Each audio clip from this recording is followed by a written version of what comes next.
Hello, welcome back to another episode of the Wisco Fanatics Show. We have a special Tuesday edition. We will get double Wisco Fanatics today. Normally we do our shows on Wednesdays, but this Wednesday is Christmas Eve, so we are moving today's show to Tuesday. We will also have our Green Bay Packers show tonight, still regularly scheduled. But with that, I am rolling solo, at least for our Milwaukee Bucks portions of the show. Jake is under the weather, so I will be covering for Jake today as far as the Milwaukee Bucks are concerned, and then Mike will still be joining me for the Badgers basketball recaps in a little bit. But two Bucks games to recap that I'll do by myself, and then Mike will join me for Badgers basketball. So we're going to hit the intro and get started. Welcome to another episode of the Wisco Fanatics Show, where we cover the Packers, Bucks, Brewers, and Badgers basketball and football teams from an optimistic and realistic perspective. Wisco Fanatics is brought to you by Cardboard Legacy, Wisconsin's most complete sports card shop. Buy, sell, grade, and consign all at their location in Oshkosh. Alrighty, so like I said, we got two Milwaukee Bucks games today. With that, also tune into the Wisconsin Sports on the Go show with Trage tomorrow evening if you can. That'll be around 6:30 is when our segment will be on. But I joined Trage covering for Jake, who was also sick last night when we did our recording. But we're on the radio now as Bucks correspondents, and we actually started dabbling a little bit into the Milwaukee Brewers. So I think we'll probably be expanding what we're doing with our radio show as well as guests on the Wisconsin Sports on the Go show with Trage. So we're very thankful for him for allowing us to jump on with him. That said, have two Milwaukee Bucks games. I'm just going to give Jake's notes quickly on the Raptors game before jumping into mine. So with the Bucks and Raptors game, the first things that Jake said was he's got to give love to Bobby Portis again for scoring and rebounding like we've been asking him to. In this game, he did, Bobby Portis himself, have 24 points, 12 rebounds, 9 of 16 from the field, 3 of 6 from the three-point line, and 3 for 3 on free throws. Also had 2 steals and a block. While I love that Bobby Portis did that, it was fantastic. He played just shy of 40 minutes. I don't really think that's who Bobby Portis is on a consistent basis. I'd love that if he was, but unfortunately, that's just it's more hit and miss and not quite consistent enough, which is what I think we need to see out of Bobby Portis. Jake also said the Bucks don't play with enough defensive focus. If they aren't making shots, they aren't locked in, which I think is fair. Talking with Trage from the Wisconsin Sports on the Go show, I do think he asked me if I believe that it was more of an effort thing or an execution thing. I lean towards execution, but I can see from Jake's point of view a potential lack of mental effort at times. And I get that, everybody wants to be scoring all the time, and it's more fun when you're scoring and you get to touch the ball a lot. But you got to stay mentally locked in, and I do think some of these, especially when we get into the Timberwolves game, it's going to come down more so to execution than effort. Jake's last point on the Bucks and Raptors game from last Thursday was he wanted to know why Ryan Rollins wasn't in the starting lineup. Now, first thing, AJ Green was back in the starting lineup, so that's one thing there. He did have a pretty quiet game. He took 5 shots, made 2 of them, finished with 5 points, 2 rebounds, an assist, and a steal in just shy of 25 minutes. So I think that's probably what his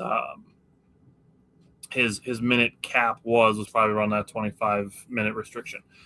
Looking at potentially just reasons why maybe Ryan Rollins was moved to the bench. One, the Bucks only used 8 players in this game against the Raptors, so they went real short on the bench. Partially, and this is one of my big points, is because they played without Kyle Kuzma, who was out with an illness. I'm going to come back to that because I have some more overarching thoughts to that. I'm not trying to throw Ryan Rollins under the bus when I say this, but if you look at his last 5 games, not including the Toronto and Minnesota games, he, against Brooklyn, was 5 for 11, had a good game there, scored 11 points. Against Boston, he was 4 for 10 from the field. And then against Detroit, 4 for 14. So he was struggling to shoot a little bit. I'm not saying that guys that struggle shooting don't get to keep playing more minutes, because there are absolutely guys who are allowed to shoot themselves out of funks. AJ Green being one of them. Again, we'll get to that point when we get to the Timberwolves game. But I do also think, like I said, playing without Kyle Kuzma, I do think they tried to move an impact player to the bench unit to play alongside Bobby Portis and Gary Harris, who were the only three guys who played off the bench in the Toronto game. Now, without Kyle Kuzma, the Bucks were primarily beat against Toronto by Brandon Ingram, who was 9 of 18 from the field, and Scotty Barnes, who was 10 of 14 from the field. So those two guys, the unfortunate thing about that is I believe that if Kyle Kuzma were to have played this game, that he would have been the primary defender on those two. That could have helped the Bucks. Obviously, having Giannis could have helped the Bucks too, but having Kyle Kuzma, I believe, could have helped swing this game in their favor as they played almost this entire game, basically, after getting down by 15 early, played almost the entire game between 5 and 9 points down. So it was a single-digit game, almost the entire game after they dug out of the hole that they had early in the game, which is something that they need to work on. They need to stop getting down early and then trying to dig themselves out of it. If they can just play even early, then when they make their push, they can start getting leads and playing from ahead, kind of how we saw in the Timberwolves game. But with that said, looking defensively versus Brandon Ingram was 3 for 8 from the field versus Kevin Porter Jr., 1 for 4 against Bobby Portis, who did show some defensive effort, which I do appreciate. But again, I do think it might be kind of just a little bit too late with Bobby Portis, who's been here for 5 years and now is just, the consistency is not there with the defensive effort, just like it's not there with the production. And then Ingram was 2 for 5 against Miles Turner. Combined versus the Garys, he was 5 for 7 from the field.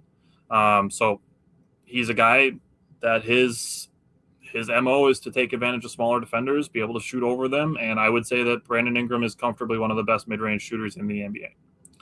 Then you look at Scotty Barnes. If you go and look at his defensive matchups, it doesn't even pay to list them out because he shot well versus everybody. Obviously, being 10 of 14 from the field, had a pretty good game, just all around.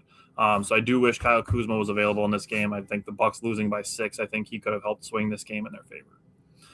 With that, the Bucks did outscore the Raptors 19-12 in points off turnovers, 13-12 in second chance points. That's really solidifying to me that with another small forward / power forward defender in the half court, that they could have won the game. And this is something that they are doing better, looking at the second chance points and the offensive rebounding. Like I said last week, if the Bucks can keep their opponents under 15 second chance points and under 12 offensive rebounds per game, I do think that puts them in good positions to not be such an Achilles heel like it has been early in the season. The Raptors did have 12 offensive rebounds to get their 12 second chance points. So that's not a huge deal.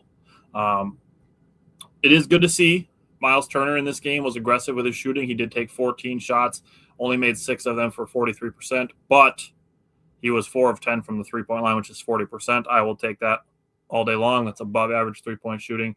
I will take that from Miles Turner.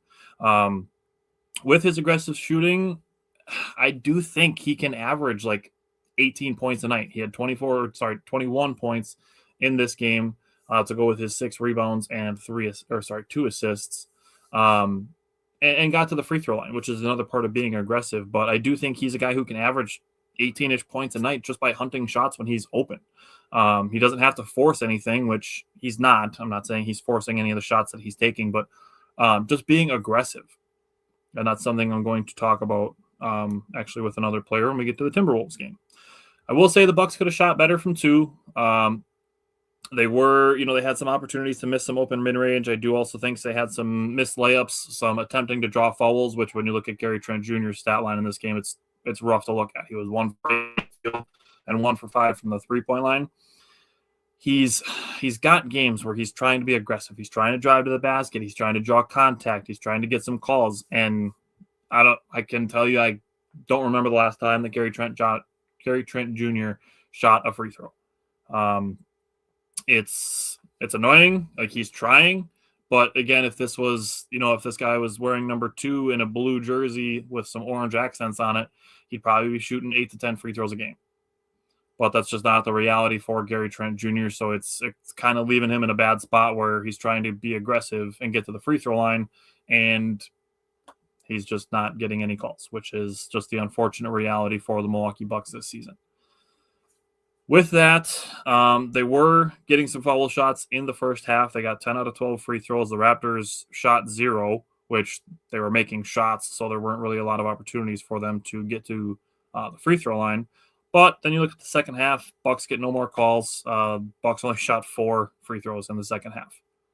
So 21 free throws for Toronto in the second half. So it's great that, the Bucks had a 12-0 advantage in the first half, just for that to be completely erased by a 17 attempt disparity in the second half. So any opportunity for the Bucks to actually outshoot their opponent at the free throw line completely wiped out by a minus 17 free throw disparity in the second half. Now, like other games, their offensive distribution did not change much. 18 in the first half, 19 in the second half, 3-point attempts, 12-0 for free throws in the first half. Like I said, is a big gap, but 21-4 is much bigger, unfortunately. I will say this was their first game since the previous Sunday when they got blown out by the Brooklyn Nets. Their ball movement was better. It was better to see the ball moving. They had 25 assists on 38 made field goals with just 16 turnovers, which is okay. I'd still like them to be close to about 13. But Toronto had the same number of turnovers, and it didn't lead to a lopsided number of field goal attempts like we've seen. The Nets got 6 more attempts on Sunday. The Celtics had 8 more attempts last Thursday. Both teams shot 84 field goals in this game, but the Raptors just made 4 more shots, hence the 6-point loss. Other than that, I don't really have much else when it comes to the Bucks and Raptors game, losing by 6 without either one of your power forwards, who have both, obviously one's an MVP and one has played a much bigger role for the Bucks this season than really anybody thought he would. I do think this is kind of I don't want to say like an optimistic game to look at, but it is, I guess, some slight improvement. And I feel similarly about this Timberwolves game because out of a 48-minute basketball game, the Bucks were the better team for about 42 minutes of it. It just comes down to, unfortunately, one stretch of the game that can impact your team and really kind of ruin things for you. And for the Milwaukee Bucks, it was a 6-minute and 38 stretch in the third quarter against the Timberwolves. They got off to a really good start. They were up 13-4 early in the game. They were playing zone defense. They were getting stops that helped keep the Timberwolves slow. Just having a good start on both ends, had the lead up to 14 points in the first half, a little bit more. Wolves got within 6 after a turnover. The Bucks pushed a 6-0 run to push it back to 12 points with Miles Turner hitting back-to-back threes.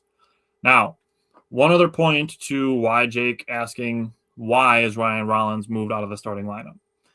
This game, unfortunately, we did see, this is something I brought up years ago when the Bucks first brought Ryan Rollins to the Milwaukee Bucks and he was playing with them in Summer League. It's not an often thing, but there are times where Ryan Rollins exhibits bad shot selection.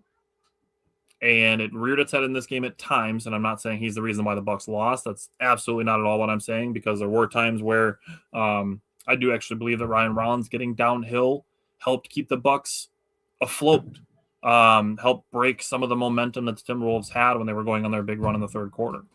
But like I said with Miles Turner, talking about the Raptors game, being aggressive but playing aggressive within the flow of the offense. That's something we've talked about earlier this season with Bobby Portis, is being aggressive and taking shots, shooting the ball. We absolutely want you to shoot the ball, but doing it within the flow of the offense and not forcing stuff. You don't have to force the step backs. You don't have to force the floaters and stuff like that when you feel like you're going to potentially try to draw a foul, which could absolutely be said for Gary Trent Jr. as well. He was 2 for 11 in this game. And just unfortunately, I do think maybe Gary Trent Jr. is due for a change of scenery. I love that he came back on a team-friendly deal after performing well in the series against Indiana last spring, but he's off to a really, really rough start this season, and I think he might just benefit from a change of scenery.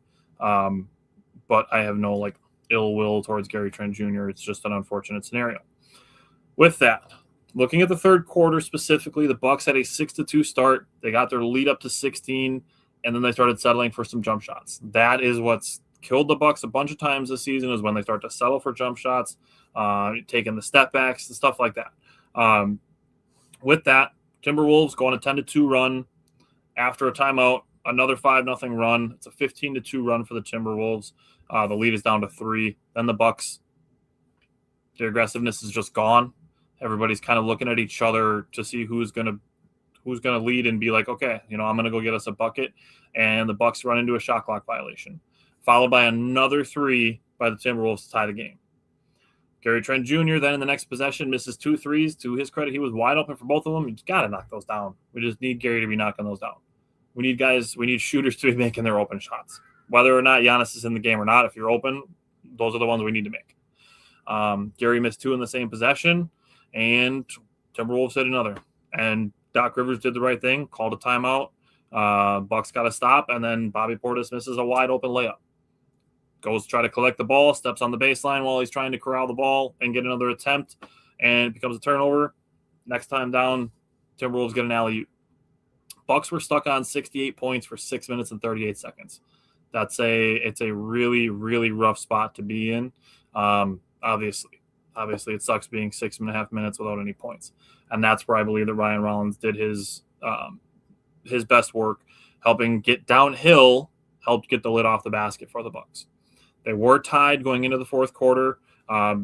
Terrence Shannon Jr., of all people, getting hot, put the Wolves up by 4 by making 3 straight threes.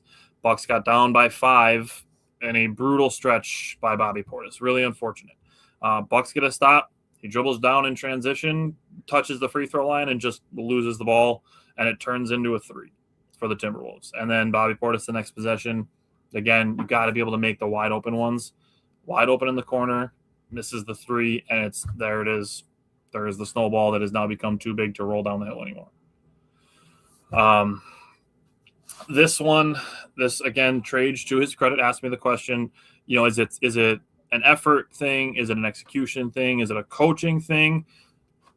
I'm not saying that it's been a perfect season for Doc Rivers, because it obviously hasn't been, but these 2 losses I don't think are on Doc Rivers.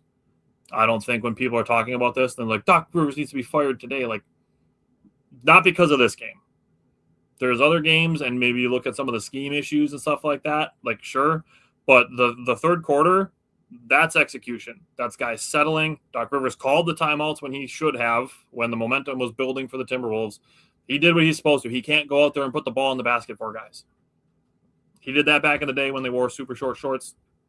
He's done. He's on the sideline.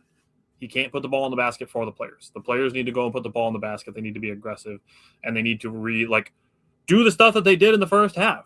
Like, they built a huge lead, and in the early third quarter, they built a huge lead by being aggressive. Kevin Porter Jr. is a great example.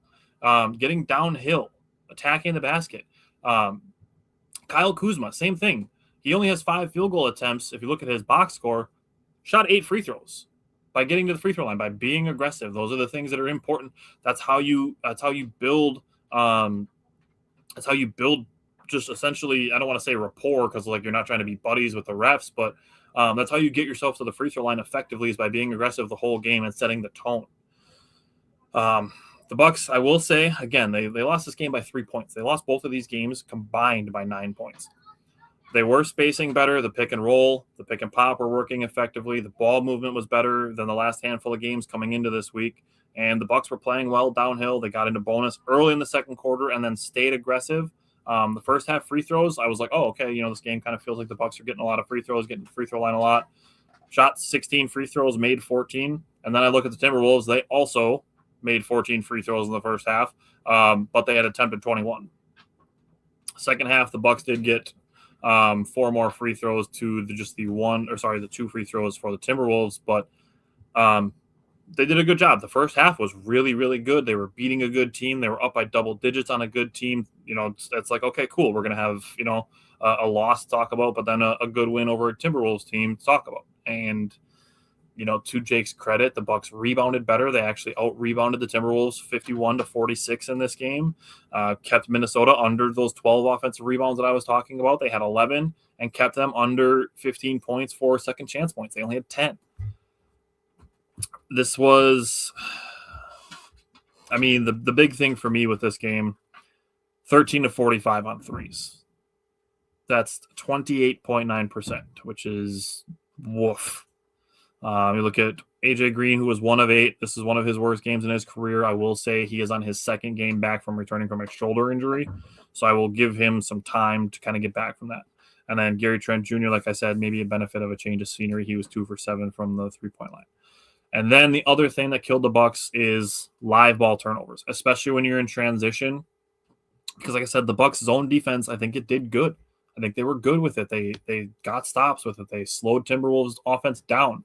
But the live ball turnovers, there was multiple times where it led to Minnesota getting points. Minnesota scored 23 points off the Bucks' 16 turnovers. That's in a game they lost by 3 points. If they get down those 3 turnovers, just from 16 to 13, that's 3 opportunities that the Bucks didn't get that the Timberwolves then did get. Looking at the field goal attempts, Timberwolves had 88, the Bucks had 87, and then you look at the Timberwolves shooting 3 more free throws. There's your possessions right there. Those turnovers, that's the killer right there. Timberwolves only had 10. The Bucks had 16 and allowed 23 points off turnovers. The Bucks themselves, they only scored 7 points off turnovers. That's a 16-point disparity just in that category alone. So the Bucks, to their not credit, but losing a game by 3 when you shot 29% from the 3-point line. Again, I don't want to say that it's it's an optimism thing that it's like, oh, okay, the Bucks are really close, but I guess it's closer. It's to the point where like my hopes for the season are not dead, but they do rest entirely on the health of Giannis Antetokounmpo. If Giannis comes back healthy, I do still believe this team can go on a run. They can win bunches of games at a time, but they need to be doing the things, building the habits, something that they say all the time with the Bucks.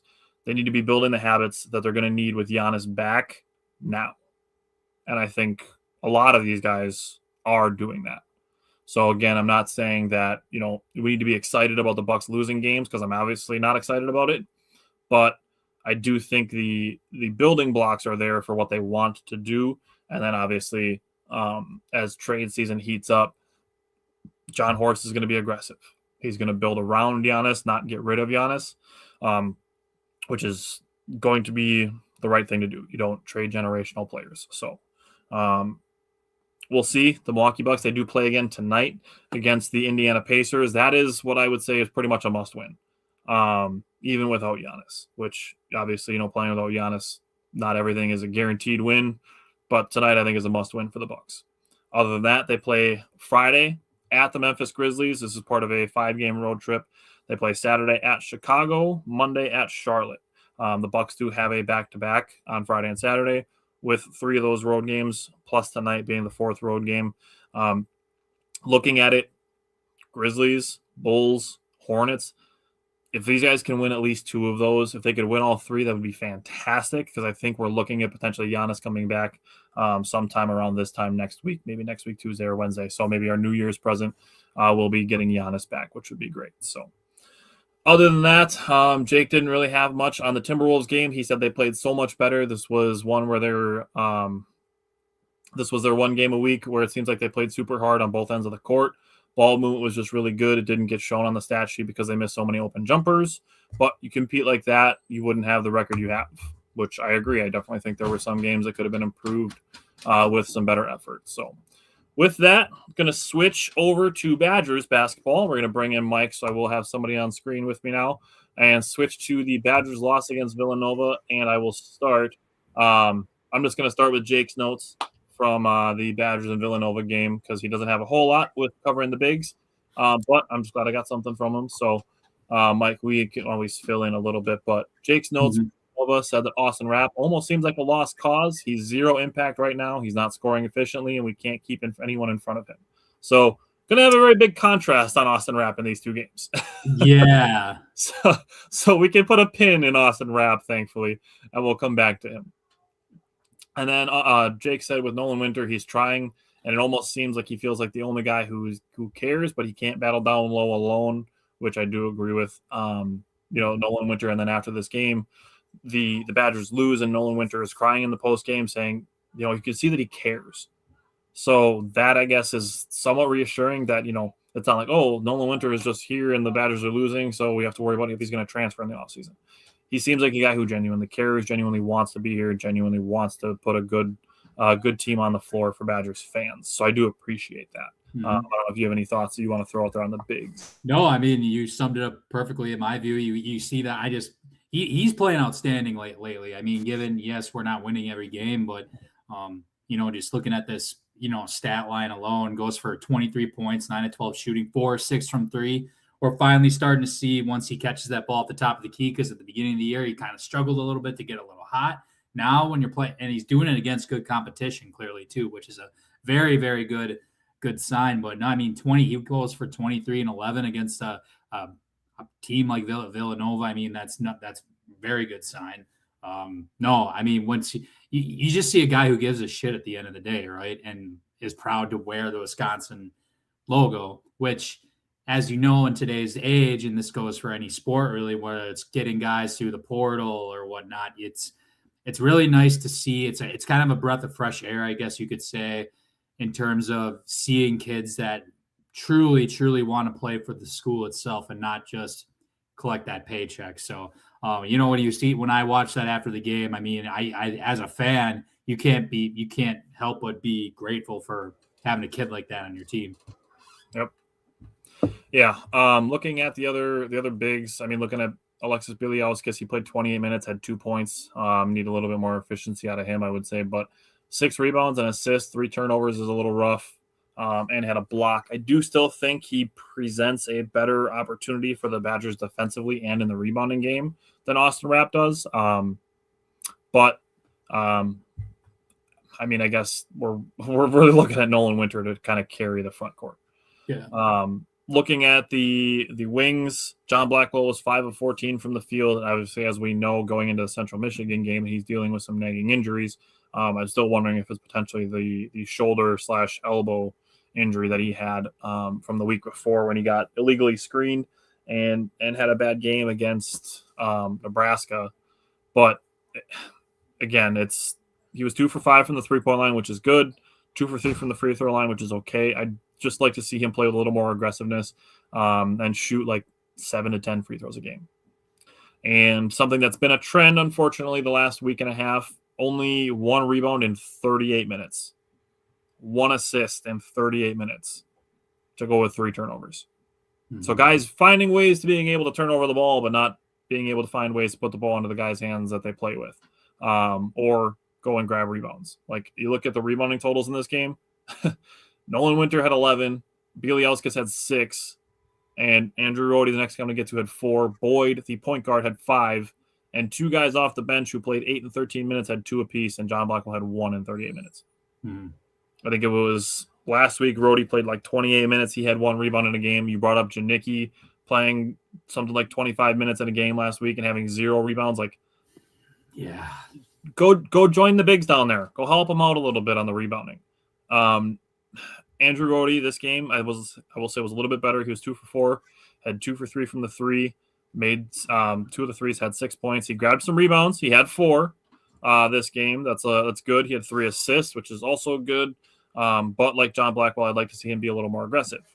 I will say, to Andrew Rohde's credit, he played really good defense on the final possession in regulation, getting switched onto a smaller guard. Kind of felt like that's what Villanova was going for. He did a good job to contest a shot and not allow Villanova to win in regulation. And then, unfortunately, this game, Braden Carrington was out, so I don't have any notes for Braden Carrington. But just looking at the team as a whole, allowing shooters to get so clean of looks in the first half was rough. Like the flybys, just not rotating, something I brought up last week as well. And then only having 22 points in the first half. That's laughable. We'll say second half, they were much more downhill. They chipped away, erased a 15-point lead, tied the game with 31.6 seconds left, got to OT, and then they just missed basically every shot from every spot. But I guess kudos for getting this game to OT in the first place. But it's like the TCU game for me. Like this one, it's not like the Nebraska and BYU losses where it's just like, Jesus, you just got demolished. This one was like, okay, it was great that you chipped away and got back in the game late, but you needed that effort sooner to not be in such a big hole that you can't come back from it. Mm-hmm. So what did you take away from the guards in the Villanova game? Yeah, I mean, you kind of summed it up right there. This is like a tale of 2 halves in this game, right? And I guess overtime too or whatever. But Yeah, but I'll start with because I'm going to go into a couple other stats that are a little mind-boggling. But no, I mean Nick Boyd, kind of what you brought it up. I mean, he played with the overtime. It seems a little over the top, but he played for 42 minutes in this game. 19 points, 5 rebounds, 4 assists, 2 steals. Still 3 turnovers. That's stuff that we do have to clean up. There was definitely a stretch in this game where he was definitely looking a little disjointed, frustrated, and yeah. But I mean, we just got to clean that up at the end of the day. But I will say, to speak to his credit, I mean, between the big three, quote unquote, between him, John Blackwell, and Nolan Winter, they accounted for 56 of the 66 points, right? So that's just one of those. In that too, though. And I'm going, that's something I'm going to get to soon. But I mean, just to finish up here with him, still 7 of 17 shooting, 2 of 5 from 3. I mean, again, he showed signs of life for sure. He was a big part of why we got back into this game, that we were in this game in the second half. But there's definitely some, as far as decision making goes, that he has to clean up quite a bit, I guess, in my view. And he also, in my view, too, and this is, I can let you chime in on this too, he's definitely more of a scoring guard, I think. After watching him for the first half of this year, I would almost put him in a scoring guard category rather than an actual true point guard. I don't know what your thoughts are on that, but I think I'm leaning towards that. I think he's more of a push the pace type point guard. Yeah. That's the thing I see him doing the most, is pushing the pace, which is something you want a point guard to do. Then he is, he's not like Tyler Kolek, who is like, all right, let's run the offense, let's pick it apart, and let's find the open guy type point guard. I think he's a push the pace kind of guy, which is still good. Like, you still want that on your team. It's just a different style. Yeah, it's again, we talked about this before the season started. He's a different kind of guard that Wisconsin's not necessarily used to. So I guess it's just different watching. But no, it's all right. But and now we get into the points where I'm not going to be too happy about. I mean, I talked about this with him before. Jack Janicki comes in, plays 13 minutes, did get 2 rebounds, 1 turnover, 1 shot attempt. Okay. Now, and this goes into my point about the bench. The bench had 2 points this whole game on 5 combined shots. That is it. Now, I know Braden Carrington was out. I get that, but you also have a kid like Jack Janicki who's got experience playing 20-plus minutes in a game multiple times. And you also have somebody like Austin Rapp, who would also say I would put him in the same category. And unfortunately, I'm going to put Hayden Jones maybe not quite in that category, but I mean, this bench production has just got to get better. It's got to get better ASAP. And thankfully, when we talk about this next game, we're going to have something positive to speak about that. But it's something that has to get better long term. I'm definitely disappointed in the season that Jack Janicki's having so far. I have expected more out of him, and I do think going forward, his minutes are up for grabs, and there's a reason why a certain someone played in this last game. You want to just transition into it right away, or you got more you want to say about Villanova? Actually, let me go. I'm going to call out a couple things. One more call out, I guess. The biggest like key in this game was the turnover battle, right? Wisconsin had 16, Villanova had 8. The points off turnovers, 15 for Villanova, 3 for Wisconsin. There's your game right there, right? So. Yeah, that's all. Honestly, I think that's what it was. Like, point blank. If I am going to take away something positive, I'll close it on that. We actually showed that we can make a comeback of some sorts when we do fall behind. This is the first time this year in a loss, I get whatever, that we fell behind significantly and we actually came back. So, and we actually, once we got punched in the face, we didn't just roll over and cave. We actually fought back in the second half. As you said, we were down 15 and made that comeback. It's nice to know that we can overcome a little bit of adversity and at least put us in a position to, potentially go and win the game. So that's all. I'll end on that. Yeah. Okay. So put a pin in all those same things you were just talking about with like Janicki, the bench, stuff like that, and just flip it now to the good side. Right. So I'll actually start with the bench guy. I'll start with the bench guys this game for Central Michigan. Then I'll go into Nick Boyd. But I mean, yeah, this is a get right game, I guess, from the start. And it's not just for certain kids on the team, but I guess the bench for sure. We went from literally 0 bench points, or what was it, 2 bench points to 44 bench points, 44. which is literally half the points we scored in this game. So that's, I think I saw that was like the most bench points they've had since like 1990 something. Yeah, which is insane. And if there's a team that needs it, it's, these guys. But I'll start with Jack Janicki because he showed some signs of life. Granted, Central Michigan has played horrible zone defense, but he went for 24 minutes, 4 points, 1 rebound, 9 assists, which was really good to see.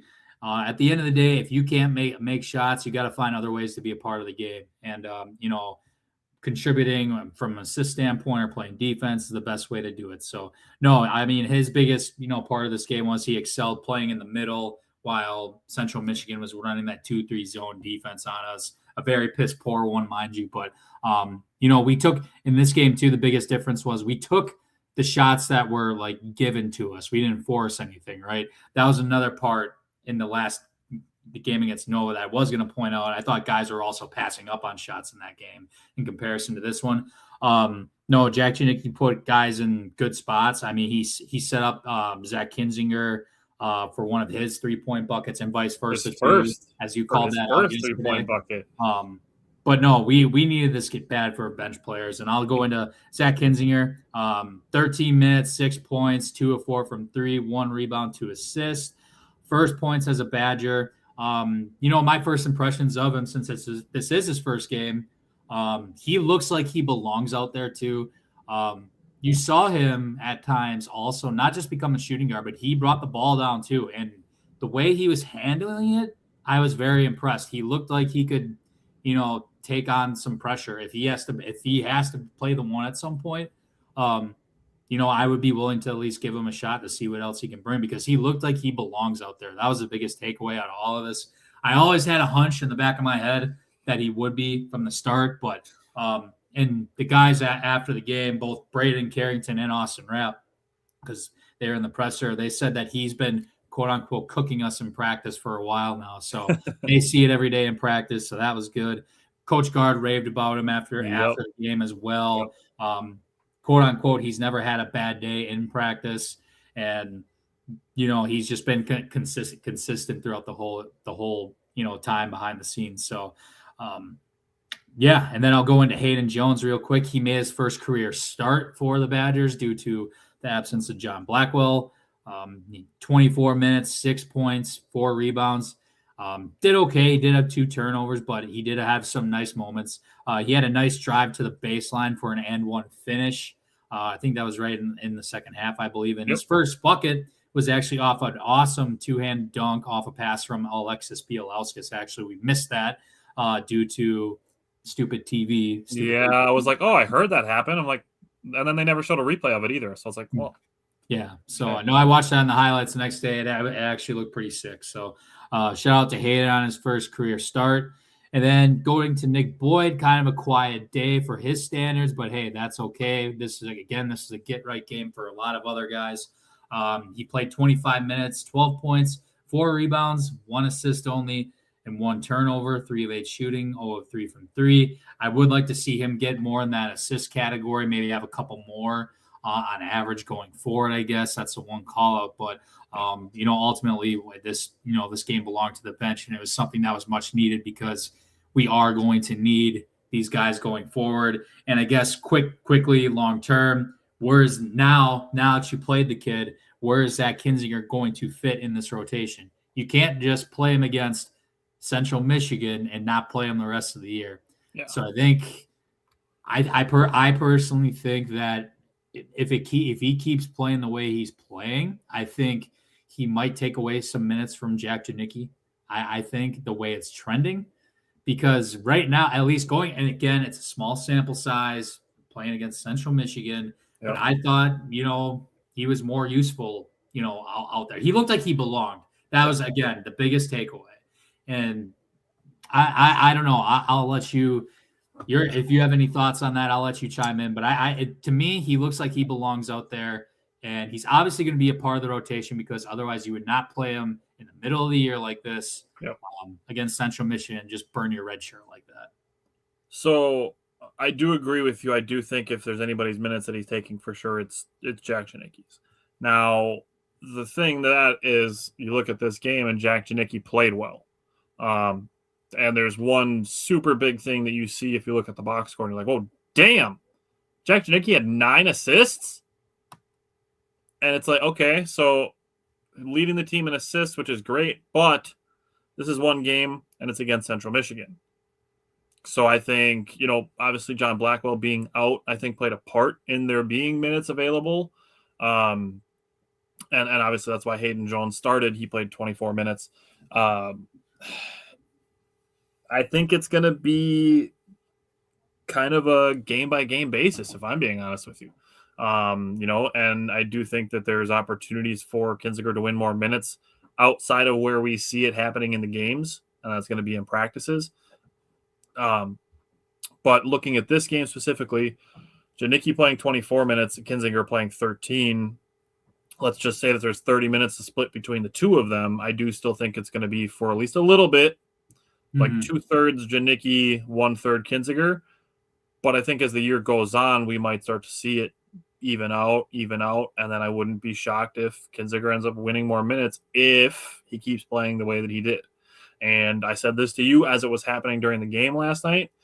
The basketball gods, it's real. You see Zach Kinziger, he gets a ball in the corner, pump fakes, drives down the baseline, and instead of putting up a floater, trying to get his first points, he finds a cutting Jack Janicki, and they get a layup out of it. And the very next possession, Jack Janicki's bringing the ball up in transition and finds Kinziger in the same corner for his first 3 points. Like, it's the basketball finds energy, and it rewards the guys who play the game, the right way. And that was evident in the threes, the 2 threes that Kinziger made. So I guess I'm looking at it as like a timeshare between the two of them. Yeah.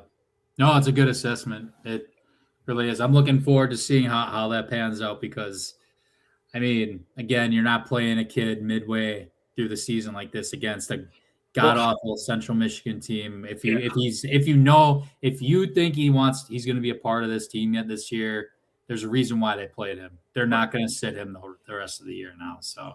And like you said that they've been raving about him in practice and stuff like that. Greg Gard, to your point, you brought up, maybe wanting to see him last week when Jack Janicki wasn't playing his best and brought him up playing. And Greg Gard basically said the same thing, that he's talking to the coaching staff and like, hey, we might have to play him with as well as he was performing in practice. So good for him. I'm excited to see more of him. The Badgers only have one game between now and next Wednesday, so they have Tuesday against UW-Milwaukee, and then after that they start a gauntlet. Yeah, and that's when we're going to find out a lot about the team. Yes, we will. So it's great seeing. I'm just going to read Jake's notes on the bigs.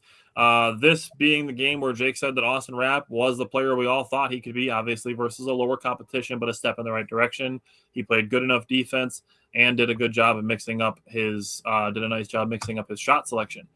Austin Rapp had 18 of the Badgers' 44 points from the bench, which I did look it up. It was the most in a game since the 2006-2007 season. So it wasn't quite back to the 90s, but since 06-07 was that number. 7 of 10 from the field, 4 of 7 on the 3-point line, 7 rebounds, 3 assists, a steal, no turnovers. So great game from Austin Rapp. Nolan Winter had 18 points, 8 rebounds, did go out of the game a couple minutes earlier than he probably would have after getting his ankle turned. He didn't turn his own ankle. The guy kind of kicked the back of his foot and made his ankle turn.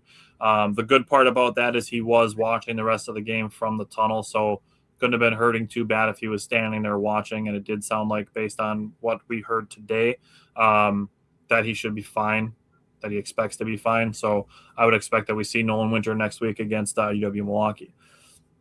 Looking at the wings, like you said, no John Blackwell this game, which is unfortunate because I feel like he's a guy that could use a get-right game. So I'm really, really hoping that he can play against UW-Milwaukee next week and score 30 points in 25 minutes so he can get in, score a bunch, and get out. And then, prepare for, like I said, the gauntlet that the Badgers have after New Year's. But Andrew Rohde, he played decent.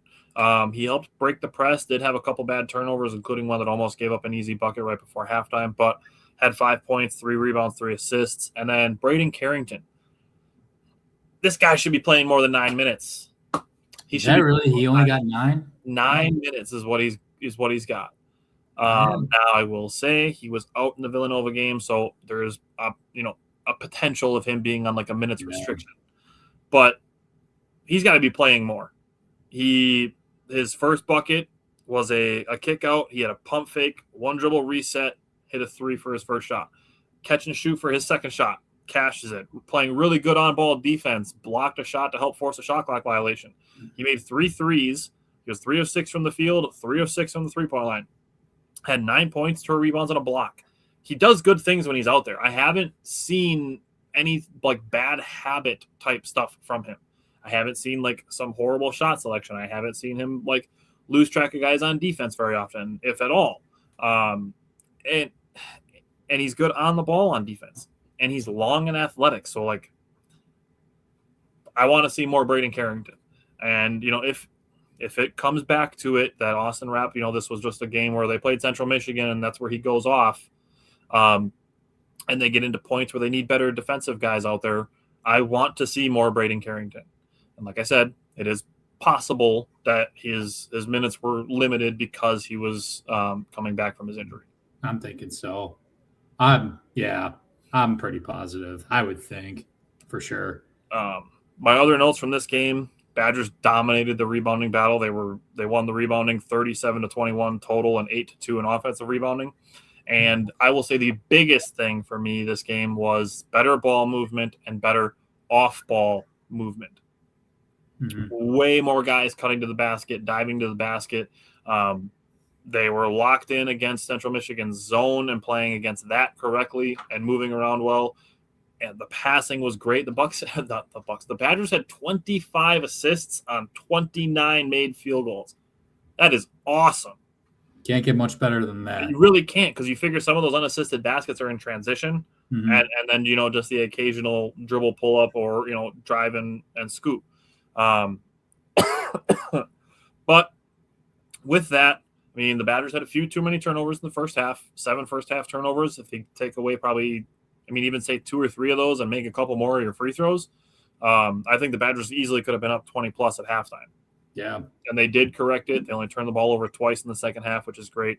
And then they just obviously pulled away. They led by I think they led up by as much as 30 something in the second half, but ended up winning by 27. So they did what they were supposed to, even without John Blackwell, and I have no complaints. And then they play next Tuesday against UW Milwaukee. So last thing I want to say before we let you guys go, I want to give a congratulations to former Wisconsin Badger. He did not finish at Wisconsin, but he played here for a long time. Chimere Dike was selected as a Pro Bowl kick returner for the Tennessee Titans. So I'm very excited for Chimere Dike. So I want to give a congrats to him because that's super cool. But other than that, we will be back next week.